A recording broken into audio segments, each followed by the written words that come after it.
Lakshmi dairy forms நண்பர்கள் அனைவருக்கும் அன்பான வணக்கம். இன்றைக்கி நம்ம சேனலில் ஒரு ஜெர்சி கிராஸ் மாடு வந்து விற்பனைக்கு வந்திருக்கு. வாங்க மாட்டோட டீட்டெயில்ஸ் பற்றி பார்த்துடலாம்.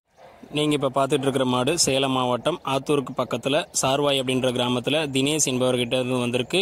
இந்த மாடு 3ஆம் ஈத்து, கடைப்பல் முளைப்பு, சினை மாடு. கன்று ஈன்றதுக்கு ஒரு 15 நாள் டைம் எடுத்துக்கும் அப்படின்னும், மாடு இந்த கண்ணுக்கு 13 லிட்டர் கறவை வந்து கொடுக்கும் அப்படின்னும் மாட்டின் உரிமையாளர் வந்து தெரிவிக்கிறாங்க. மாடு நல்ல மேய்ச்சல் முறையில் வளர்க்கப்பட்ட மாடு மற்றும் சுழி சுத்தம் கொண்ட மாடு அப்படின்னு தெரிவிச்சுக்கிறாங்க. பெண்கள், குழந்தைகள், பெரியவர்கள் என யார் வேணாலும் பிடிச்சிக்கலாம். கறவை கறந்துக்கலாம். கறவைக்கு வந்து காலணிக்க தேவையில்லை. மாடு நல்ல நீளமாகவும் அகலமாகவும் இருக்கிறதுனால மாட்டின் உரிமையாளர் சொன்ன அந்த 13 லிட்டர் பால் வந்து இந்த மாடு சாதாரணமாக எடுத்து கொடுத்துரும்.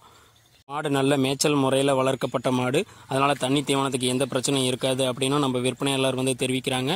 மேலும் இந்த மாடு உங்களுக்கு பிடிச்சிருந்ததுன்னா ஸ்க்ரீனில் தெரியிற நம்பருக்கு கால் பண்ணி பேசுங்க. விலையை வந்து முன்பின் அனுசரித்து கொடுக்கறதா மாட்டின் உரிமையாளர் சொல்லியிருக்காங்க. மேலும் இந்த மாட்டுக்கு வந்து நல்ல டிமாண்ட் இருக்கும். இந்த மாட்டின் விற்பனை விலை 45,000 மட்டுமே அப்படின்னு மாட்டின் உரிமையாளர் சொல்லியிருக்காங்க. மேலும் இந்த மாடு உங்களுக்கு பிடிச்சிருந்ததுன்னா ஸ்க்ரீனில் தெரிகிற நம்பருக்கு கால் பண்ணி பேசுங்க. மேலும் இது போன்ற உங்களுடைய மாடுகளின் விற்பனை பதிவுகளை பதிவு செய்ய லக்ஷ்மி டெய்ரி ஃபார்ம்ஸ் சேனலை தொடர்பு கொள்ளவும். நன்றி.